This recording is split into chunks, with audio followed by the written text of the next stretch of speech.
Yeah. The Hatha Yoga Project has been started in 2015 by James Mellinson, who is actually the head and the inventor of this groundbreaking project. And the purpose is to put together different expertise and to discover what is and which has been the history of Hatha Yoga. So there are three Sanskritists, the main team. I'm just talking about the main team. There are three Sanskritists: James Mellinson, Jason Birch, and Mark Singleton, and they are going to explore the text dealing with Hatha Yoga from the 9th, 10th century till the 18th century. And then there is me, that I am doing ethnographic research, so trying to understand what is Hatha Yoga according to the contemporary sadhus. So what is the also physical practice of yoga. And so putting together these different methodologies of philology, ethnography, and also considering archaeological evidences, we are going to put together the pieces of this huge, big puzzle, trying to open the path for further researches. Yeah.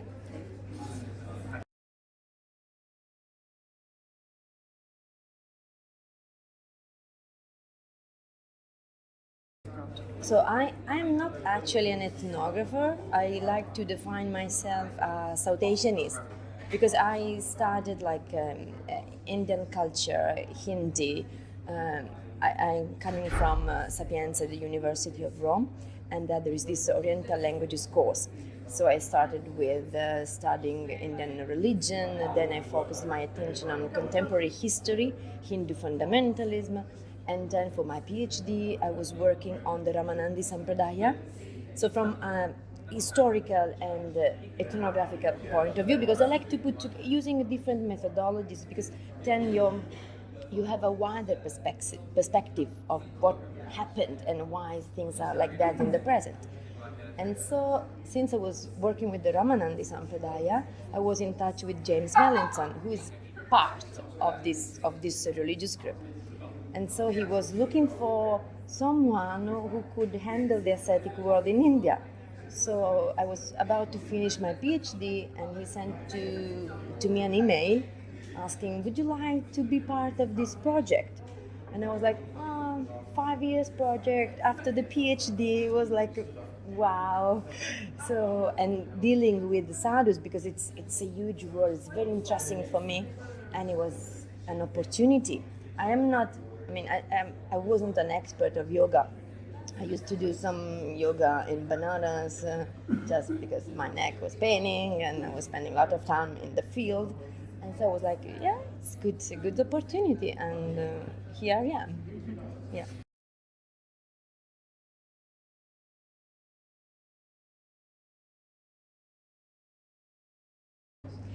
I like to do intensive fieldwork because, according to me, the only way to get like qualitative data, and also to be able to, I like to build a human relationship with my informants. I don't want to go there and steal information.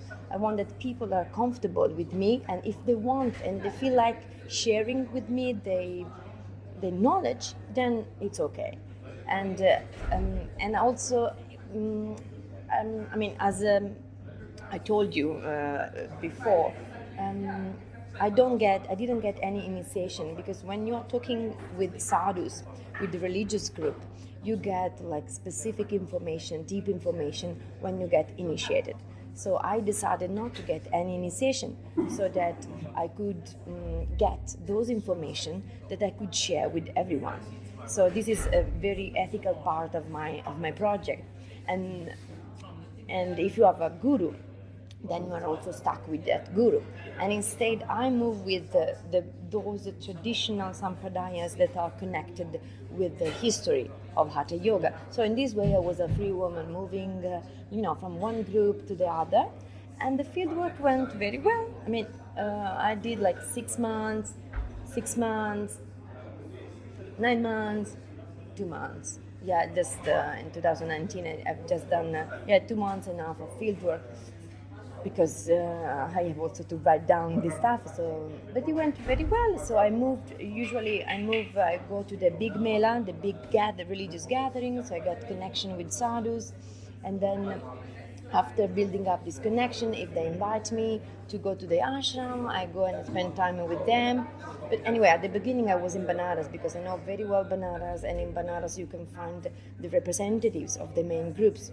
And I already knew some of these people, so it was quite easy. And I'm a kind of stalker of sadhus. Now they know me, so I say, "Oh, you're still here," and this is good because then it's like, okay, she really wants to know. So this kind of being there, spending time, it's very much important. And I speak Hindi, so for them it's a lot of fun. It's a Western woman speaking in Hindi. What a fun! So, yeah. So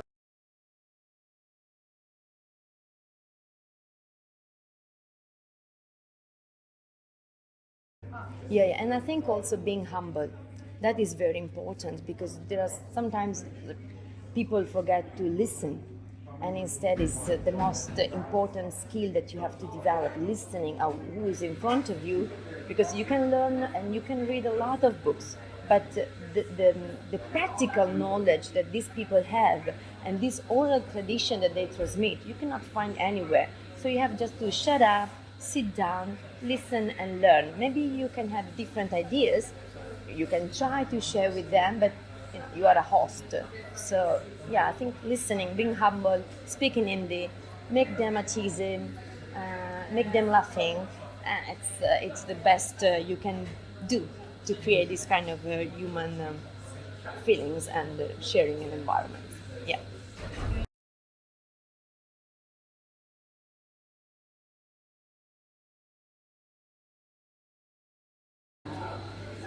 So now we are gonna finish the project because the project will end in at the end of September 2020. So now I'm like stuck because I have a huge amount of data, a lot of interviews that have to be transcribed. So transcribing interview can be a bit boring and it takes a lot of time. And I'm a genius in collecting data, but not so good in putting them down and organize all the material. So what I have to done is to organize the material and write a book. So this is my nightmare nowadays, but it will happen. I'm pretty sure it will happen. Maybe in December or January. And now we have an exhibition also here in London that probably will be till June 2020. So I think it's an important outcome. And what else? I don't remember the question. What else is there still to be done? Everything, I guess, because there are still a lot of manuscripts in Sanskrit that have to be discovered in the libraries, as well as there are so many vernacular sources that has to be analyzed, because the team is a small team, so already we have done a lot of work.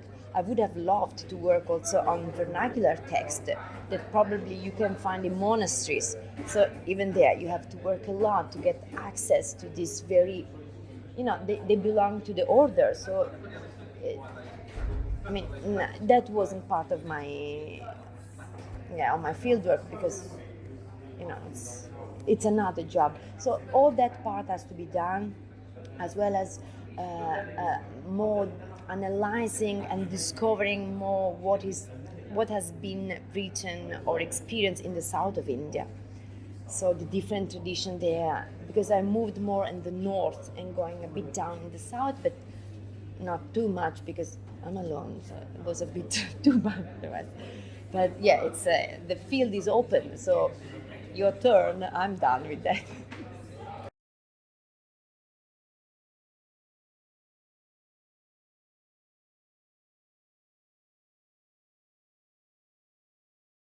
Yeah. It will be the development of that article, of course, but also we will have a solid historical structure as a background because I work like that. You have to understand properly the history of the groups and the history of the development of yoga and hatha yoga to understand what is going on nowadays. So you can connect things and you can have as I said before, a wider perspective.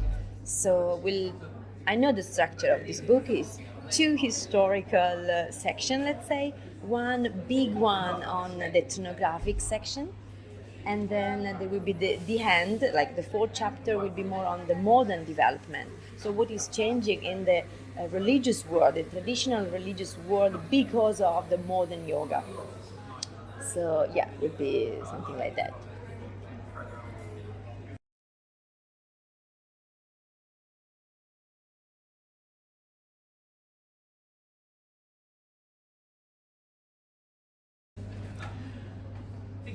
I think many people will love reading my book if this happens actually. So I think it will interest all the yoga community for sure. I mean, I hope so because um, I think and I hope that those people who are involved in yoga want to know more about, who are the, I don't like the word original practitioners of yoga, but if we look at the history of yoga, probably started in this kind of a more ascetic context. So, and to know what these people are still doing and how they interpret yoga, I think it'd be very useful to to understand a bit more about what we are doing, what they are doing, and of course also people interested in general in religious group in India, curious people in general. I don't know. And I would love to have that book, but I'm a nerd in that section, in that issue topic. So, yeah. Or not?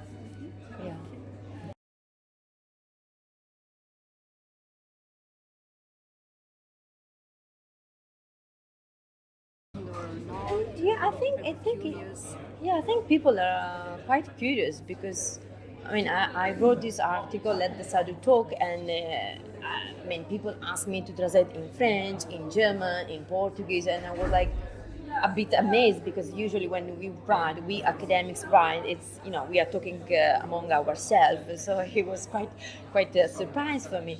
So the impact has been quite good. Just some Western Hindu fundamentalists do not agree too much because it's like, oh, these academics, they just want to, you know, pull towards the approach something that should be done only by Indians, blah, blah, blah. But it's just a small minority.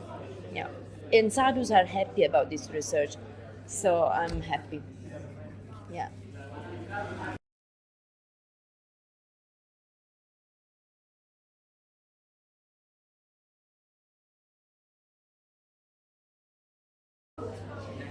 The Hatha Yoga Project is gone ahead, I said, and there's no future. Simply because this is a 5-year project. So once it's finished, it's finished. And I don't know if another project, another maybe a synergy grant will be created, probably. And then we can create the project, but we don't know if we get the fund. So you never know.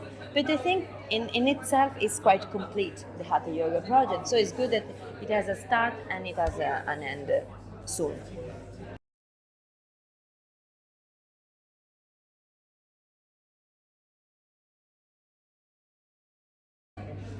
I mean, like there will be like critical editions of 10 texts, something like that. I think my colleagues will describe a bit more this textual and philological section. And that is already something huge because on Hatha Yoga, as a critical edition, there were just few texts like the Hatha Yoga Pradipika, Shiva Samhita, and so on. So this is really widening the opportunities for those who are interested in Hatha Yoga and its history to learn something more. And there will be my book that opens a bit another perspective.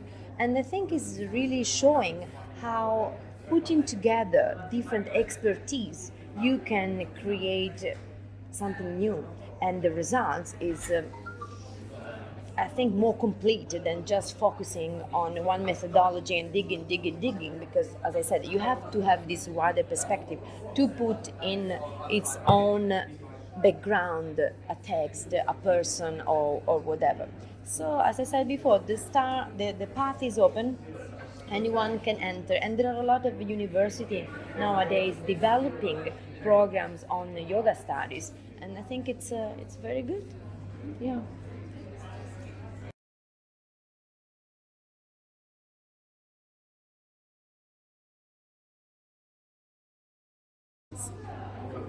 I have learned a lot because, I mean, I'm doing field work nowadays. It's more or less 10 years. So of course you learn a lot when you're doing that. You are alone with yourself, and you spend time also with this particular individual sadhus, no? And I learned a lot because, you. What I loved it is the human side of of the experience, and I met sadhus that have been through austerities and yoga and tapasya for many years, and they are sadhus since childhood and so on. But what they all, I'm talking about those more experienced and I would say more enlightened individual that I met, they all arrived at the same point that you can do as much as you want on your spiritual and religious path, but at the end, the most important thing is the seva, so the service to the help to the other, and this is very much close to myself, and this is it was nice and it was good to see something that is very normal for me being shared by with these sadhus, and the importance of just being humble human beings, and you can, when you are like that, you really can create a bridge among cultures, among genders as well, because the sadhu society is a male society, but with this kind of service, this sharing in a very humble way, and I help you, you help me, you really can break walls and be happy with anyone around you.